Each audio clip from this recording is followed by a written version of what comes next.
White collar crime जो है ना, किसी और मुल्क में पकड़ा जा सकता है, क्योंकि उनके सिस्टम्स ऐसे हैं कि पेपर ट्रेल हर चीज की होती है। इधर नहीं पकड़ा जाता। इधर मुझे बता दें, नैब ने अपना पूरी का जोर लगा दिया, हर चीज कर ली। ऐसे ऐसे बड़े इंडस्ट्रियलिस्ट, बिजनेसमैन, सियासतदान, किसको अंदर नहीं किया उन्होंने। नून लीग के दौर में भी और पीटीआई के दौर में भी। क्या हो गया? सब बाहर फिर रहे हैं, कारोबार बंद हो गए उनके, कर रहे हैं काम, ठीक है। उसके अलावा यहां जिसके ऊपर इल्जाम लगा है फाइनेंशियल करप्शन का, वो अभी हुकूमत में है। जो जिनके ऊपर लग चुका है, उनका केस जो है उसकी सजा मुअत्तल हो गई थी अभी थोड़ी देर पहले। आप कुछ साल बाद देख लें, वो भी ये कन्वर्ट होएगा। वाइट कॉलर क्राइम जो है इस मुल्क में पकड़ा जा ही नहीं सकता, क्योंकि उसकी बुनियादी वजह ये है कि यहाँ पे सारा कुछ जो है वो हेरसे पे होता है, और सारा कुछ जो है वो फ़ोनों पे होता है, और सारा कुछ जो है वो कैश पे होता है। अस्सलाम वालेकुम, मुस्बत शो में बहुत बहुत खुश आमदीद। मैं हूं असद निज़ामी, मेरे साथ हैं अली आफ्ताब। शो को प्लीज़ लाइक और शेयर करें, चैनल को ज़रूर सब्सक्राइब कीजिएगा।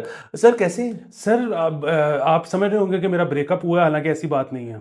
सर लुक जरा के अंदर बड़ी फ्रेश सी आ रही है। हाँ, बस में ख़वातीन का अमूमन उनसे ये मंसूब है बात कि जब उनका ब्रेकअप होता है तो वो सबसे पहले बाल कटवाती हैं। तो मेरा ऐसा कुछ भी नहीं हुआ, मैं वैसे ही बोर हो गया था ज़िंदगी से। सर सर मर्द हजरात जो हैं वो बाल तब कटवाते हैं जब उनके घर वालों से कहें दफा और बाल कटवाओ, इंसान बनो।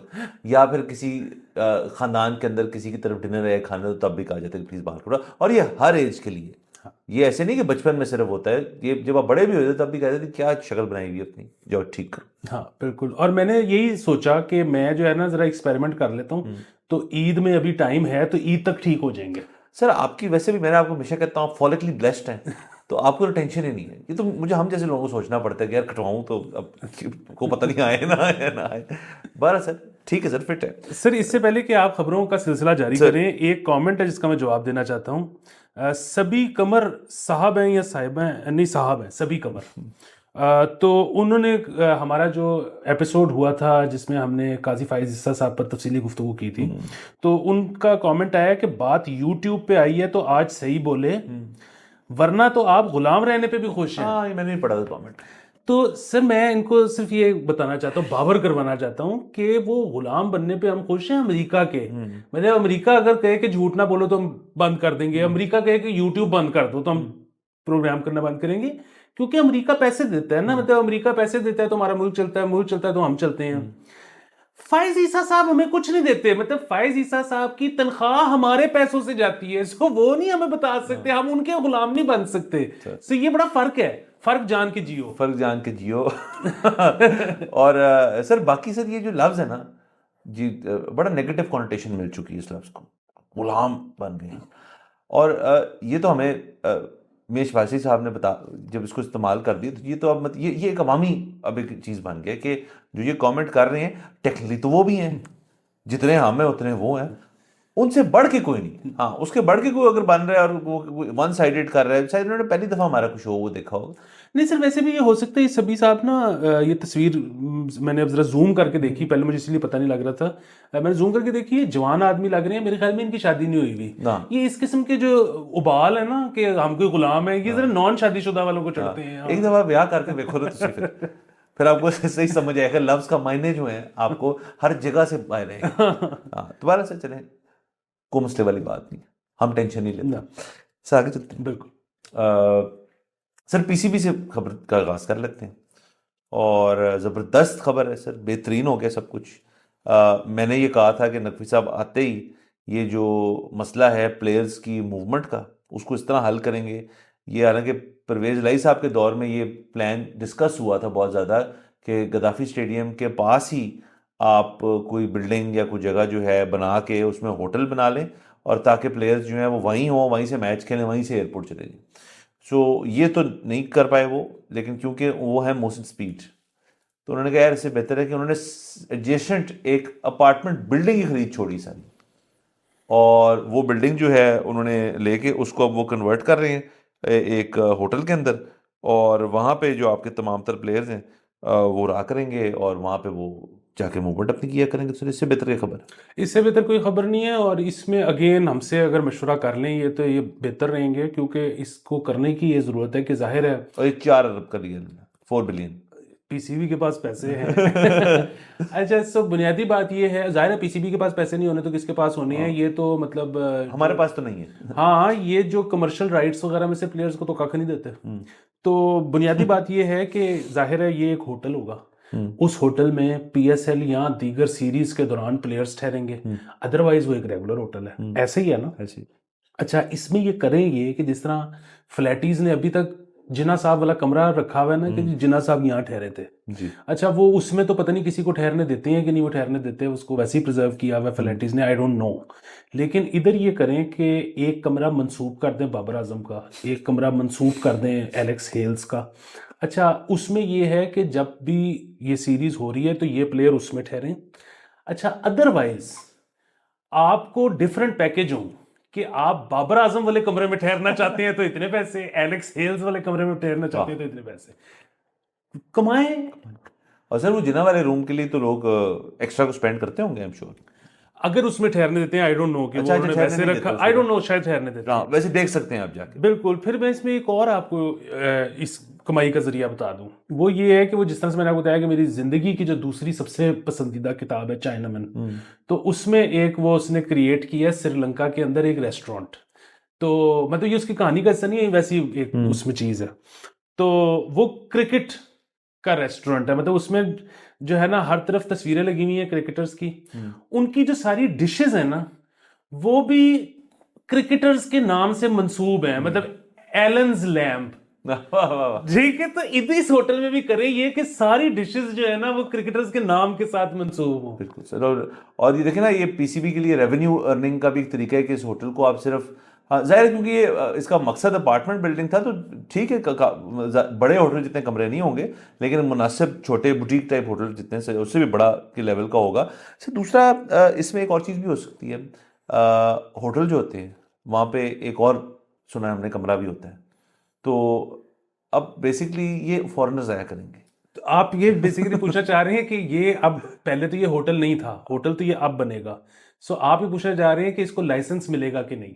आपका देखिए सवाल आपका वैलिड है। सर लेकिन वो करना चाहें ना करना चाहें, हमारा कुछ नहीं।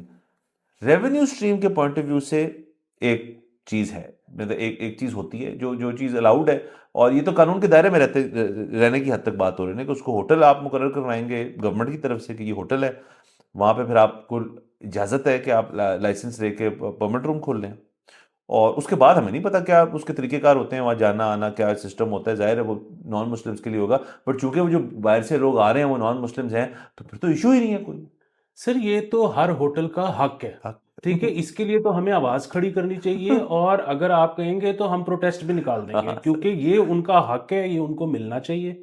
और बल्कि इसमें मैंने इन्वेस्टिगेटिव जर्नलिज्म किया मजीद थोड़ा सा, और वो मुझे फिर इसमें ये पता लगा कि आपको पता है ना कि हर परमिट पे 6 यूनिट की इजाजत होती है पर मंथ जी।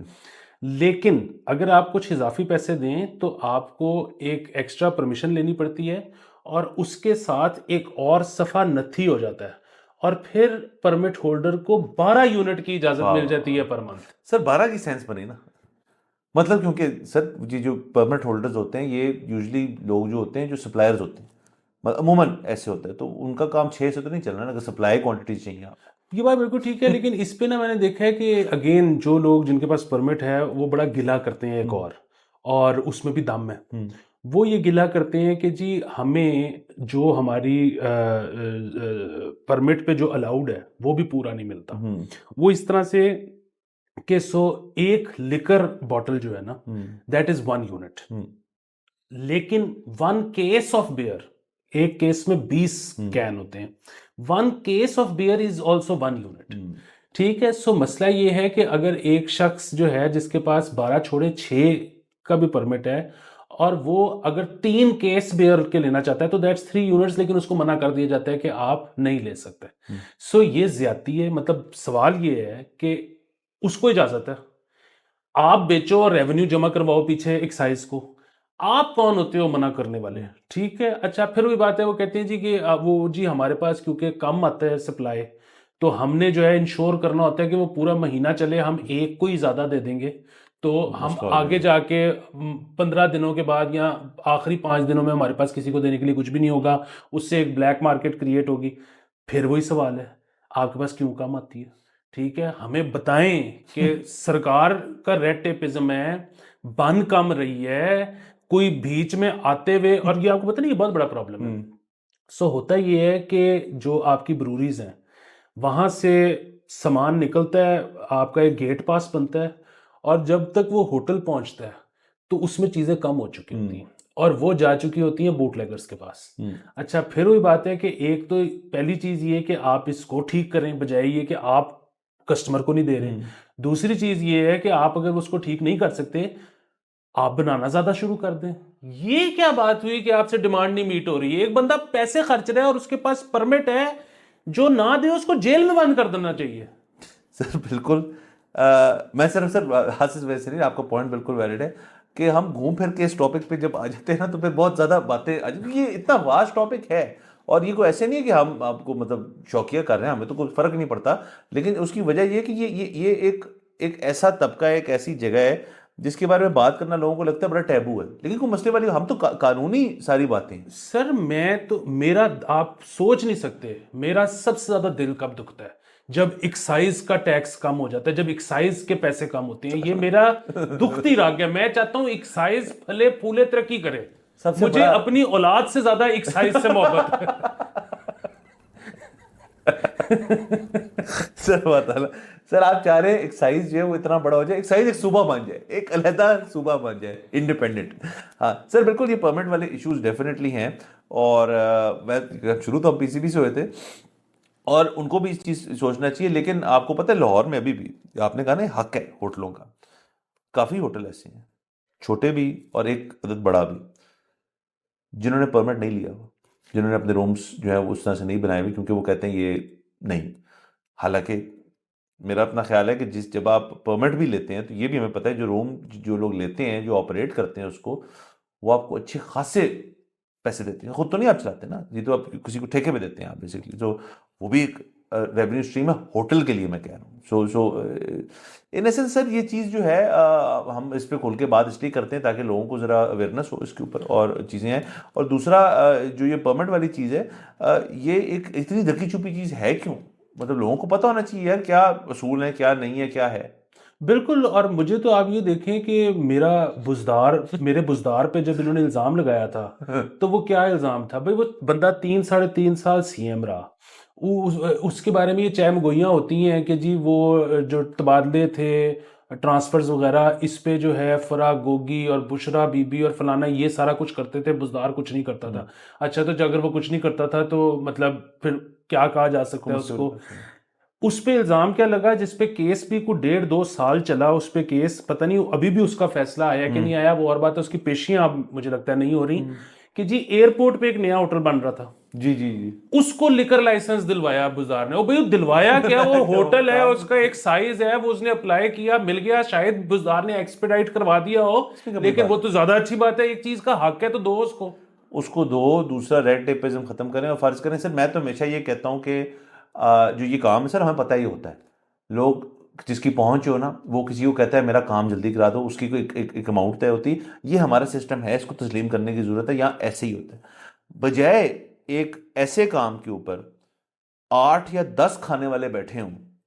आप बंदे ने कट किया सारा मिडल मैन, उसने कहा यार आप बता दें, अपना बता दें, उसके पैसे भी कम लगे होंगे, उसकी ख्वारी भी कम हुई होगी, उसने फ़ोन भी कम किया, उसका टाइम भी कम लगा होगा। उसने एक स्ट्रेट जो बंदा है उसको कहा यार कि ये पकड़े आप मेरा काम करा दें, इसमें गलत क्या है? हाँ, और दूसरी एक और अगर चीज। सिस्टम में ये है तो उसमें क्या गलत है? हाँ, एक तो ये कि हमें पता नहीं उसने पैसे बिज़दार ने लिए कि नहीं लिए। दूसरा, अगर लिए भी, आप अदालत में जाके क्या कहोगे कि जी मेरा एक जेन्युइन काम था और वो हो गया है, अब इस पे क्या करें? हाँ और सर देखें सर, इस मुल्क में लोगों को ना, खास तौर पे हमारे ऑडियंस को सबको समझने की जरूरत है, वाइट कॉलर क्राइम जो है ना, किसी और मुल्क में पकड़ा जा सकता है क्योंकि उनके सिस्टम्स ऐसे हैं कि पेपर ट्रेल हर चीज की होती है। इधर नहीं पकड़ा जाता। इधर मुझे बता दें, नैब ने अपना पूरी का जोर लगा दिया, हर चीज कर ली। ऐसे ऐसे बड़े इंडस्ट्रियलिस्ट, बिजनेसमैन, सियासतदान, किसको अंदर नहीं किया उन्होंने? नून लीग के दौर में भी और पीटीआई के दौर में भी। क्या हो गया? सब बाहर फिर रहे हैं, कारोबार बंद हो गए उनके, कर रहे हैं काम, ठीक है। उसके अलावा यहाँ जिसके ऊपर इल्ज़ाम लगा है फाइनेंशियल करप्शन का, वो अभी हुकूमत में, जो जिनके ऊपर लग चुका है उनका केस जो है उसकी सज़ा मुअत्तल हो गई थी अभी थोड़ी देर पहले, आप कुछ साल बाद देख लें वो भी ये कन्वर्ट होएगा। वाइट कॉलर क्राइम जो है इस मुल्क में पकड़ा जा ही नहीं सकता, क्योंकि उसकी बुनियादी वजह ये है कि यहाँ पे सारा कुछ जो है वो हेरसे पे होता है, और सारा कुछ जो है वो फ़ोनों पे होता है, और सारा कुछ जो है वो कैश पे होता है। आप कैसे पकड़ लेंगे एक बंदा का? End of the day sir इस किस्म के केसेस में होता ये माई वर्ड अगेंस्ट योर्स, और अदालत जो है फिर कहती है यार कि सबूत ले आ तो ठीक है, नहीं तो छड़ना पड़ेगा। यही होता रहे सर, हमेशा यही होता रहेगा। सिस्टम्स ठीक कर लें। और सर इससे एक और बात समझ आती है कि जो हम ये जिस जिस मौजू पे हम गुफ्तगू कर रहे हैं, अगर वो एक रेगुलेटेड चीज़ है और उसके अंदर आपका एक कोटा सिस्टम है, आप कहें यार बाकी अनरेगुलेटेड सारा खत्म, आप सिर्फ जो सूलन परमिट वाली चीज है उसके ऊपर हम चलेंगे और उसके अलावा नहीं चलेंगे, परफेक्ट। उससे ये चीज सीखिएगा। जब आप सिस्टम इतना आसान कर दें कि लोगों को, आपको ग्रे चैनल से ना जाना पड़े, या सिस्टम को आप ट्रू उसकी जो डिमांड है उस पर एट पार कर देंगे, भाई डिमांड इतनी है तो सिस्टम को ही एट पार ले आओ ताकि प्रिफरेंस खत्म हो जाए।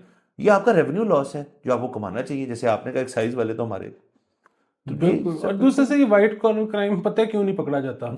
वाइट कॉलर क्राइम किसी भी दुनिया में पकड़ने के लिए फाइल पढ़नी पड़ती है। वो नहीं हो सकता सर। वो नहीं हो सकता यहाँ पे। सर यहाँ पे ईमेलों पे भी आए हम। तो बारह सर ये होटल वाली खबर थी, हम होटल वाली खबर शुरू हुए थे। ये बेहतरीन है, इससे देखें ना ट्रैफिक के ऊपर असरात कितने बेहतर होंगे, बाकी प्लेयर्स की सेफ्टी की हद तक कितना बेहतर होगा, और मुस्तकबिल में जो हमारे और टूर्नामेंट्स में जिसमें लोग उतराते हैं इस चीज़ से, जिनकी सिक्योरिटी टीमें शायद आगे कहती हैं यार कि ये पीसी से वहाँ तक का सफ़र जो है ना, इस पर हमारी जो है ना बस पैक हुई होती है, तो वो कहेंगे सर आप वॉक करके चले जाए आराम से। बहुत अच्छा है, अंडरग्राउंड टनल दें सर उससे। सर एक और आखिरी रेवेन्यू स्ट्रीम जो मैं बताना भूल गया, वो ये कि लाहौर में एक वक्त में एक दिन में 2 से ज्यादा मैच तो नहीं होते ना? नहीं सर। ठीक है, अच्छा 2 मैचों का मतलब ये है कि 4 से ज्यादा टीमें तो नहीं ठहरती। अच्छा अगर उस होटल में 4 टीमों के प्लेयर्स और मैनेजमेंट के ठहरने के बाद भी 8-10 कमरे बचते हैं, तो बाकायदा स्क्रीनिंग करा के, सिक्योरिटी चेक करवा के, लाखों करोड़ों रुपए पर डे पे आम लोगों को कह दें कि आपको पूरा स्क्रीनिंग भी होगी और इतने ज्यादा आपको पैसे देने पड़ेंगे, उस होटल में ठहरना है जिसमें टीमें ठहरी हुई हैं। हाँ, नोट कमाए। नोट कमाए सर, बिल्कुल सर, इससे सब ठीक हो जाएगा। और अगर तो अभी तक इन्होंने ये नहीं सोचा ना सर, तो सारा मसला खत्म करने का एक तरीका है कि अगर स्टेडियम के बहुत पास है ना ये, सर नीचे से एक दें टनल। टीमें पता है कैसे आ रही है सर स्टेडियम के अंदर जब मैच शुरू होना है, नीचे यूं करके। सर इसमें आपको एक और बात बताता हूँ, अब तो शायद हालात थोड़े से बेहतर हो गए हैं। ये आज से 3-4 साल पहले आपको याद होगा कि बहुत ज़्यादा सख्ती होती थी मैच के दौरान। सो कजाफी के इर्द गिर्द जो लोग रहते थे, जिनकी रिहाइश गाहें थीं, वो भी अगर दिन में निकल जाते थे तो शाम को उनको अपने घर नहीं आने दिया जाता था कि बस अब तो मैच हो रहा है, मैच के बाद आना। मेरे दोस्त बड़ी सालों से वहां रह रहे हैं, वो आए दिन ट्विटर पे लगा होता है। तो आप बाद में सर इसका भी तरीका ये था, अब तो चलो होटल बना लिया है, इससे बेहतर ये था कि आपने उन लोगों को उनके घर जो नहीं आने दे रहे, तो मैचों वाले दिन में उनको उनके घर से ही निकाल के वहां टीम करा। हाँ सर, और किसी के लिए बेस्ट है कि यार तू किधर रह रहा है यार, मैं आजकल पीसी रह रहा हूँ, क्यों बाबर आजम ठहरा। सर बार ये गुड है, ये मुस्बत ही मुस्बत था। सर एक और मुस्बत चीज़ पे आ जाते हैं, एजुकेशन के हवाले से कुछ खबरें हमारे तुम तक पहुंची। हमने पहले जिक्र किया था जो एजुकेशन मिनिस्टर हमारे पंजाब के राना सिकंदर हयात का, कि वो इस पे क्रैकडाउन कर रहे हैं, ये जो इन्विजिलेशन और जिसके अंदर पेपर माफिया जो है वो सारी चीज़ के ऊपर।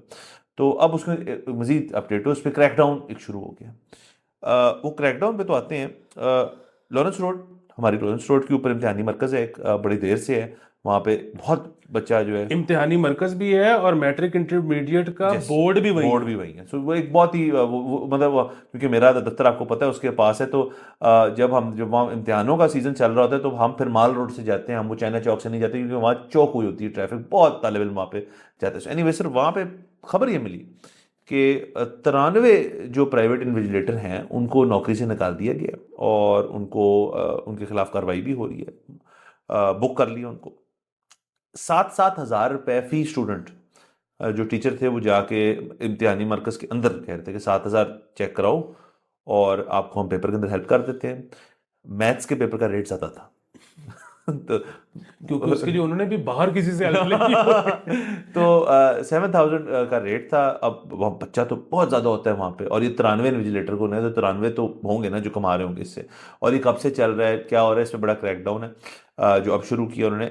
मसला सिर्फ ये, खबर जब मैं पढ़ा था तो एक चीज़ से मुझे बड़ी हैरानगी हुई कि जो बिलाल यासीन साहब हैं, अब वो लीड कर रहे थे इस क्रैकडाउन को। और सर ये मुस्बत है। सर ये और वो है पंजाब फूड मिनिस्टर, और इनकी रिश्तेदारी भी है मेरे ख्याल में नवाज शरीफ साहब से और हाँ नवाज जी, से। ये बेसिकली मेरे ख्याल में उनके कजन है ना, कुलसूम साहबा के। हाँ, सो रिश्तेदारी हुई ना सर। तो सर A1, उसके अलावा मैंने फिर देखा, मैंने कोशिश की देखने की क्योंकि ये जो जो चीज़ सारी, जो बयान सबसे पहले आया था वो तो राना सिकंदर साहब का आया था, और मैंने कहा वो इस सारे में। सो पता चला जब ये लाहौर में सब कुछ हो रहा था, उसके आगे पीछे वो डीजी खान में थे। तो डीजी खान में वो सरंजाम दे रहे थे ड्यूटी अपनी, जो ये अगेन स्कूल एजुकेशन सेम चीज़ के लिए। अलबत्ता जब यहाँ पे उनको लगा लाहौर के अंदर करना है, तो वो फूड के जो हमारे मिनिस्टर हैं उनको उन्होंने भेजा, और ये 93 बंदा पकड़ा गया। उनका सख्त बयान भी आया कि ये सब कुछ जो है इसको ठीक करना पड़ेगा और इसके लिए कमेटी बनानी पड़ेगी। तो मरीम नवाज साहब ने कमेटी बना दी। उस कमेटी के हेड कौन है, गेस करें आप? कौन? बिलाल यासीन साहब। सर आप ये देखिए, ये बहुत मुस्बत है कि सीएम साहिबा ने ये महसूस किया कि एजुकेशन जो है ना वो फूड से बड़ा क्राइसिस है। तो अब बेसिकली दो मिनिस्ट्रियां मिलके एक क्राइसिस को उन्होंने कहा one at a time. Sir तो ये बड़ा फूड एजुकेशन की मिनिस्ट्री बन गई सर। ये बेसिकली ना फूड फॉर थॉट से उन्होंने कि एजुकेशन ठीक होगी तो फिर। हाँ, तो ये बड़ा जबरदस्त है। दूसरा इसमें वो भी है ना कि वो जो अब इन्होंने कहा है कि इन्विजिलेटर्स भर्ती होंगे, हाँ, वो कोई इंटेलिजेंस का कोई इदारा है जो पहले उनको वेट किया करेगा और उसके बाद वो भर्ती होंगे। हाँ ये भी हुआ है। फिर उसमें ना, अच्छा एक और इसमें खबर थी वो बड़े मजेदार, इनको भी खाता ना शुरू हो जाएंगे कुछ साल के हो जाओ। अच्छा एक और बड़ा मजेदार ये था कि इसमें ना दो लोग सस्पेंड हुए, ये जो पकड़े गए, और 7 का ट्रांसफर हो गया। अच्छा सस्पेंड तो, हालांकि यहाँ पे भी वही बात है कि वो सस्पेंशन कुछ अरसे की होती है, फिर वो लोग वापस ही आ जाते हैं। सरकारी अफसर कहाँ जाते हैं अमूमन। लेकिन चले सस्पेंशन की तो समझ में आती है, मुझे ट्रांसफर की आज तक समझ नहीं आई कि तुम यहाँ पकड़े गए हो, ए गन तू इथे दोबारा नहीं पाना, तू उत्थे जाके पा। ये ट्रांसफर किया है सर ट्रांसफर, सर बस निकालना नहीं है। और तो बाकी ये है कि ये जो है ना कि जी हम पता नहीं इंटेलिजेंस से वेट करवा के लाएंगे तो इन्विजिलेटर्स, फिर उसके बाद ये नहीं करेंगे। अब ये ना पूरा वो मुर्गी पहले आई थी कि अंडा पहले आया था वाला बात है। उसकी वजह ये है कि यही इन्विजिलेटर्स जो हैं इनको कईयों को 6-6 महीने पैसे नहीं मिलते, कईयों को 2-2 साल पैसे नहीं मिलते। तो फिर वो यही करेंगे ना। फिर वो ये करेंगे, या फिर वही बात है वी डोंट नो, ये उनको दे भी दें तनख्वाह तो भी यही करेंगे। एक पर्चा की इन्विजिलेशन की फीस 750 रुपये है, ये कोई पैसे हैं? ठीक है, वो एक मसला है। तीसरी एक और चीज़ भी है सर, और वो ये है कि अब मुझे पहली फुर्सत में अगर कभी मुझे मौका मिलेगा ना तो मैं फ्रॉड करके तो बाहर निकल जाऊंगा। ठीक है, इसका मतलब ये नहीं है कि मैं हमेशा से एक बुरा आदमी था। बात ये है कि आपने मुझे अब अपना फ्यूचर ही नहीं नजर आ रहा यहाँ पे। तो अब जो है हर कोई उस मार पे है कि लुटो ते फुटो। तो ये अब आप जिससे मर्जी जितना मर्जी वेट करवा लें, वो पीछे का उसका रिकॉर्ड ठीक होगा, लेकिन अब उसको पहली फुर्सत में जब जिसको मौका मिलेगा वो लूटेगा और निकलेगा। सर बिल्कुल, देखिए सर, मुल्की हालात जो होते हैं ना वो वही आपकी मतलब दिखाते हैं कि लोगों की परेशानियां क्या हैं। अब देखिए मसला ये है, आपने उसने जिक्र किया कि लाहौर में स्ट्रीट क्राइम जो है रेट बहुत बढ़ गया है। मतलब रेट नहीं बढ़ गया, मतलब तादाद बढ़ गई उनकी बहुत ज़्यादा, 600 लगभग डेली होना शुरू हो गया। अब आप अगर किसी अपने जानने वालों से 10 को पूछेंगे या मैं 10 को पूछूंगा, उनको नहीं पता होगा इस बात का। वो इस चीज़, इस रियलिटी से वाकिफ नहीं है।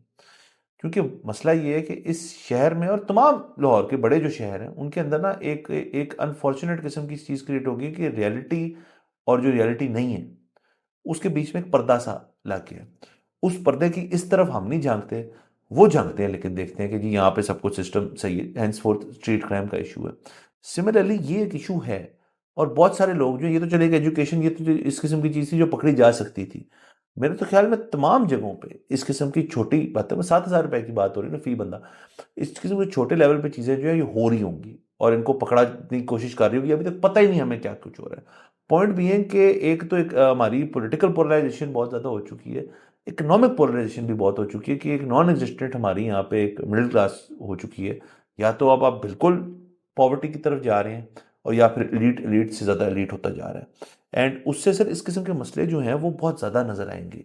एंड द ओनली रीज़न भी है कि यहाँ पे जिन्होंने सोचना था इस बारे में, ये कल भी हम बहुत तफसीलन कर चुके हैं उसके ऊपर गुफ्तगू, जिन्होंने सोचना था इस बारे में, जिन्होंने कुछ करना था इसके बारे में, वो they are part of the problem and never part of the solution. अब ये बहुत अच्छा है कि जी हमने 93 इन्विजिलेटर पढ़े, तो 93 निकालोगे तो 150 और आएगा, 150 निकालोगे 300 आएगा, इवेंचुअली क्या करेंगे, एग्जाम बंद कर देंगे।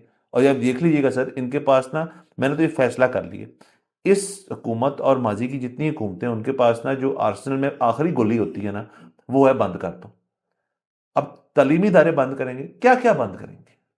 और इवेंचुअली तो वही हो जाएगा ना। अब आपके जितने बड़े कॉलेजेस टाइप हैं वो तो अपना एंट्री टेस्ट रखते हैं, वो तो कहते हैं आपने लिए होंगे पहले जितने भी नंबर, जब तक हमारा एंट्री टेस्ट नहीं पास करते हम नहीं आपको रखेंगे। अच्छा, दूसरी चीज़ वो जो आपने बात की ना कि वो लोग जो हैं वो गरीब या अमीर हो रहे हैं, उस पर मुझे वो याद आ गया कि ये इनको बड़ा शौक है ना चाइना बनने का जी। तो ये वो सेंसरशिप जो है वो चाइना वाली, वो 6 मिलियन बंदा सालाना उस गुर्बत की लकीर से, पॉवर्टी लाइन से ऊपर लेके आते हैं। हमारा इस साल ये कहा जा रहा है कि 1.5 मिलियन बंदा नीचे चला जाएगा मजीद, सर ये गरीब। तो ये सर ये इस तरह जो जो जो ये गलत किस्म की एक फैलाव सा बन रहा है ना, एंड अगेन इसमें पर सर बहुत लंबी डिबेट हो जाएगी। इसमें हम वो भी कर सकते हैं कि जी जो प्रॉपर्टी जी बड़ी अच्छी है यहाँ पे, प्रॉपर्टी प्रॉपर्टी प्रॉपर्टी करते गए। अब नया शुरू हुआ है SIFC करते गए, चले SIFC अल्लाह करे कुछ निकले, लेकिन अभी तक जो हो रही हैं चीज़ें वो आगे जाके लॉन्ग टर्म सोचे तो अच्छा कुछ हो सकता है। बहरहाल सर क्या कहा जा सकता है। तो सर एक और खबर कर लेते हैं, और वो एंटरटेनमेंट इंडस्ट्री से है। अदनान सिद्दीकी साहब फायरिंग लाइन में आए हुए हैं ट्विटराटी के उन्होंने एक प्रोग्राम के ऊपर बैठे हुए थे, सवाल जवाब चल रहे थे, बड़ा कैजुअल सा शो था, तो एक मक्खी उड़ी थी, तो आके बैठ गई उनके यहाँ, तो वो होस्ट ने कोई मक्खी के हवाले से कोई बात कर, उन्होंने कहा कि आप बड़े मीठे आदमी हैं, उसने कहा ऐसे नहीं है। और फिर उन्होंने अपने जो जो जो दोहराया उन्होंने, उससे पहले ही उन्होंने कहा कि यार जब को कहना यार कि माइंड नहीं करना, तो बहुत कुछ जबरदस्त बात आने लगी। ये वही होल्ड माय बियर वाला मोमेंट है कि एक सेकंड जरा जरा रुकना, मैं बताता हूँ। तो वो कहा उन्होंने ये कि जी ख्वातीन जो होती हैं वो होती हैं मक्खियों की तरह कि वो जब आप पकड़ने की कोशिश करो तो वो उड़ती रहती हैं, हाथ नहीं आती, लेकिन आप सुकून से जब बैठ जाओगे और आप उसका पीछा ना कर रहे हो, ये तो आके बैठ जाएगी, देखे नहीं बैठी हुई मक्खी। तो होस्ट भी जाहिर है वो बेचारी खुद खातून थी। वो निदा यासिर जो है ना, उन्होंने कहा कि आप मुझे फिर वायरल करवाएंगे। निदा यासिर क्योंकि इतनी दफा हो चुकी हुई है, वो खुश होने के बजाय वो घबराई थी, और वायरल होने की बजाय वो तो नहीं हुई, मतलब उनका शो था, हालांकि उनके शो का क्लिप वायरल हो गया और अदनान सिद्दीकी साहब ने ये बात कर दी। अब वही सर मिसोजिनिस्टिक भी है, वही वाली पुरानी एक है कि एक मर्द ऑफ अ सर्टेन एज अब ये बताएगा कि ख़वातीन जो है वो मक्खियों से उनको कंपेयर कर दिया। मतलब कुछ तुसी अगर एक गल करनी सी को बेहतर कोई चीज़ देख लेते, वैसे तो नहीं करनी चाहिए, हम इस चीज़ के कंप्लीटली खिलाफ हैं, लेकिन चूंकि वो कर बैठे हैं अब, तो अब उनको फिर वही होगा जी। अब अनकरीब आपको अफ्तारी के आसपास या सहरी के आसपास एक अपोलोजेटिक वीडियो भी आ जाएगी, देखें जी मैं क्या बैठा, मेरा ये मतलब नहीं था, और मामला ख़त्म हो जाएगा। लेकिन कल को कोई और अदनान सिद्दीकी आ जाएगा इसी किस्म की फजूल बात करने के लिए। देखिए वहाँ मसला यही है कि इसमें ना एक ये बात को तो डिफेंड नहीं किया जा सकता। मतलब वो बुनियादी वो शायद ये कहना चाह रहे थे कि जी लड़कियों के पीछे ना भागो, हाँ टाइप सीन, लेकिन फिर वही बात है कि उसको अगर वो जॉर्डन पीटरसन बनना चाह रहे थे अगर वो ये भी कहना चाह रहे थे तो इसको कहने के और तरीके थे। और वैसे तो खैर फिर वही बात है कि क्यों ना भागो, बड़ा मजा आता है लड़कियों के पीछे भागने का। अच्छा मतलब सर आप भी चाह रहे हैं? नहीं सर, बात ये है कि अब तो मेरे से होता ही नहीं है, ठीक है, गोटे रह गए लेकिन एक जवानी का जो एक टाइम होता है उसमें तो एक होता है ना कि लड़की लड़का, मतलब ये एक तरीकेकार है, आपकी एवोल्यूशन का हिस्सा है। हाँ, तो उसमें आप अपने आप को रोक ही नहीं सकते, आपने दौड़ ही लगानी है पीछे। अच्छा, लेकिन अच्छा इसको डिफेंड नहीं किया जा सकता, लेकिन इसमें से आपका भाई मुस्बत पहलू निकालेगा, तो इसलिए तो बैठे हैं आप सर। इसमें ना सर आप मुझे वायरल तो नहीं करने लगे सर इसमें ना एक मुस्बत पहलू है सर। और वो ये है कि वैसे तो वही वाली चीज़ है कि इनके ना मुंह को बेसिकली खून तो लग गया ये खास वाला, क्योंकि ये एक बड़ा ट्राइड एंड टेस्टेड चीज़ है। देखिए खलीलुर रहमान कमर जो है ना, उनके ड्रामों दी ओजी द ओजी, उनके ड्रामों का में मसला नहीं है, मतलब मसला से मुराद है कि वो ड्रामा में भी मसला होगा, लेकिन वो तो ड्रामा है, ठीक है। वो 2 टके की औरत तो तुम और 2 चपेड़े कुछ भी कर दो, वही बात है, जूता चटवा दो ठीक है, तो ड्रामा है, वो तो फिक्शन है, वो तो कुछ भी हो सकता है, कहानी है मुआशरे की। प्रॉब्लम तो होता है जो वो अपने इंटरव्यूज में बातें करते हैं, ठीक है, क्योंकि वो तो वो सामने बैठे हैं। अच्छा, अब वो इस तरह की सारी बातें जब भी आप करते हो ना, तो अगेन वायरल तो आप हो जाते हो, ठीक है। और वायरल जब हो जाते हैं, अब इस वक्त निदा यासिर जो है उनको, उनका अगले 1.5 साल के लिए मॉर्निंग शो पक्का हो गया, ठीक है, कि उनके शो पे एक बंदे ने ऐसी बात कर दी है, ये क्लिप राउंड मार रहा है इस अच्छा, आपके ख्याल में ये जब क्लिप आपने अभी देख ली है, अब आप YouTube पे जाके ये पूरा शो नहीं देखेंगे कि अच्छा किस कॉन्टेक्स्ट में बात हुई थी, क्या हुआ था फलाना। अब ये छत फाड़ के नंबर निकल जाएंगे, ये सारा रेवेन्यू है, ये सब कुछ जो है पैसे हैं। सो ये अगेन इससे बहुत ज़्यादा पैसे कमाए जाएंगे। अब बुनियादी बात ये है कि जो इसमें पॉजिटिव जो चीज़ समझने वाली है ना, कि अदनान साहब जो हैं, आई एम अज्यूमिंग एक सीनियर आदमी है, मतलब सीनियर आदमी का मतलब ये है कि इसने कितनी बहारें देख ली हैं, धूप छाँव इंडस्ट्री, ये हॉलीवुड तक में काम कर चुके अभी हैं, इनको वो भी मिला है सितारे इम्तियाज या तमगा इम्तियाज। बिल्कुल हॉलीवुड देख लिया, बॉलीवुड देख लिया, पाकिस्तान देख लिया। अच्छा, ये चाहते तो ना भी करते, लेकिन एक खास किस्म का इनके ऊपर प्रेशर था, ठीक है, कि मैंने कुछ एंटरटेनिंग करना है। और वो प्रेशर क्यों था? क्योंकि ये जो इस तरह के बड़े एक्टर्स हैं, ये अब पैसे लिए बगैर इंटरव्यू पर नहीं आते, ठीक है। तो आप जो, और शोबिस के ज्यादातर लोग पैसे लिए बगैर नहीं आते, कोई आपकी बहुत ही यारी दोस्ती हो तो और बात है, होना भी ऐसे ही चाहिए। तो जब पैसे लिए होते हैं ना, अब ये बिल्कुल ऐसी है ये ट्रेंड, मतलब हमारे से तो हॉलीवुड तो बहुत अरसे से ऐसे होगा, हमने बॉलीवुड से लिया। बॉलीवुड में ये जो कपिल शर्मा वगैरह पे आते हैं, या ये कपिल शर्मा तो आज की बात है, ये तो पुराना 30 साल से वो लोग पैसे लेके आते हैं। और वही बात है, वो लोग इंटरव्यूज पर लेट नहीं होते, वो for them an interview is a job, ठीक है। और वो आप उनको आके कहो कि अब सोफे से कलाबाजी मार के दिखाओ, वो मार के दिखाएगा, उससे पैसे पकड़े हुए हैं, उस 1 घंटे में जो कहोगे वो करके दिखाएगा। तो इसी तरह यहाँ पे वो मामला नहीं है, लेकिन यहाँ पे एक होता है कि यार मैंने पैसे लिए हुए हैं, अब मैंने कोई ऐसी बात करनी है कि जिससे मैंने पैसे लिए हुए हैं, उसके शो में कोई बहारें लगे हैं कि वो जरा लोग देखें कि कल को मैं फिर, वरना मुझे लोग बुलाना छोड़ देंगे। सो मैं सिर्फ ये कह रहा हूँ कि इसमें मुस्बत चीज़ ये है कि तमाम लोग सीखें इस बात को, तमाम चैनल सीखें इस बात को। आप सिर्फ उनको नहीं, आप सबको पैसे देना शुरू करें। गेस्ट बुलाने का मतलब है कि गेस्ट को पैसे देने। आप जब उनको पैसे देना शुरू करेंगे ना, अच्छी बुरी मजेदार मिसोजिनिस्टिक कुछ, वो बंदा कोई ना कोई करतब करके जाएगा कि आपका शो चले। हाँ सर, लेकिन ये वाला ना करे तो ठीक है। हाँ, वो एक अच्छा सा गाना सुना दे, एक छोटा लतीफा, यकीनन, या कलाबाजी खा ले। यकीनन जो है इससे बेहतर भी बात हो सकती थी।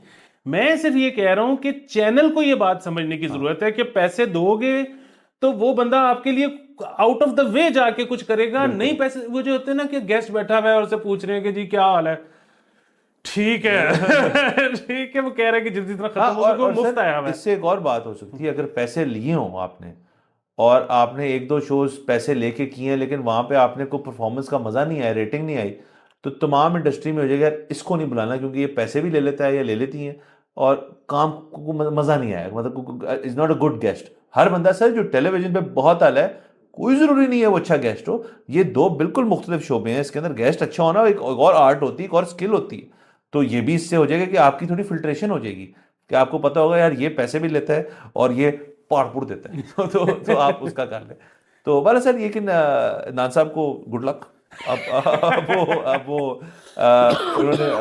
उन्होंने अपना जो ट्विटर है उसको मॉनिटर करें, या मेरे ख्याल में अभी उसको ना अपने फ़ोन को चावलों में रखते हैं कुछ देर के लिए और फिर एकदम से उसको देखें तो शायद ब्लो ओवर हो जाए। ऐसे ब्लो ओवर तो नहीं जल्दी होता, उनसे मुंसलिक तो रहेगा ये जुमला। हाँ नहीं, बस इस तरह की चीज़ों की बहुत ज़्यादा व्यूअरशिप है ना, और इस पे जो है, मतलब वही वाली बात है कि आई डोंट नो कि इस पे मर्दों पे इल्ज़ाम लगाया जा सकता है कि नहीं लगाया जा, और मतलब इल्ज़ाम क्या है, मतलब सर बिल्कुल लगाया जा सकता है अगर आप शक में, यस। हाँ नहीं, मैं तो सिर्फ ये कह रहा हूँ कि बंदे ज्यादा टीवी नहीं देखते, मतलब बंदे तो ज्यादा वो देखते होंगे ना स्पोर्ट्स या न्यूज या ये वो।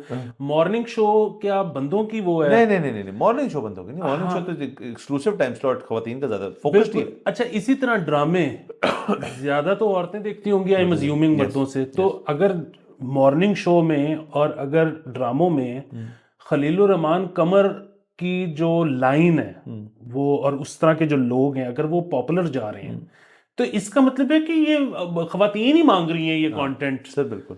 तो मतलब वैसे मैं कभी जिंदगी में मैं ना तो बंदों को डिफेंड किया है ना मैं करना चाहता हूँ, मैं दुनिया में अपने अलावा किसी को डिफेंड नहीं करना सर। चाहता, और ना मैंने कभी करना है बगैर पैसे लिए। लेकिन मैं ये कह रहा हूँ कि इस पे शायद मर्दों को गाली सिवाय इसके कि अदनान सिद्दीकी खुद बंदा है सर जिसने ये बात सर की है। बिल्कुल। सर मर्द जो है ना वो एक ही चीज देखता है, वो देखता है फ्यूचर कि आगे कल क्या करना है, मैंने कल की करना है। सर ये बाकी सारा कुछ जो है ये मतलब वो नहीं देखता। हाँ बिल्कुल। केयर फ्री हो जाता है, कहता है यार कल देखेंगे। और हमने जो है अपना हम वो करा रहे हैं कि खवातीन खवातीन होती हैं, खवातीन ना लॉलीपॉप होती हैं ना मक्खी होती हैं ना ना कुछ और होती है। हम अपने शो के तवज्जुह से कहते हैं खवातीन खवातीन होती हैं। और सर बाकी से इजाजत लेते हैं। नाज़रीन कल आपसे फिर इंशाल्लाह मुलाकात होगी। खुदा हाफिज़।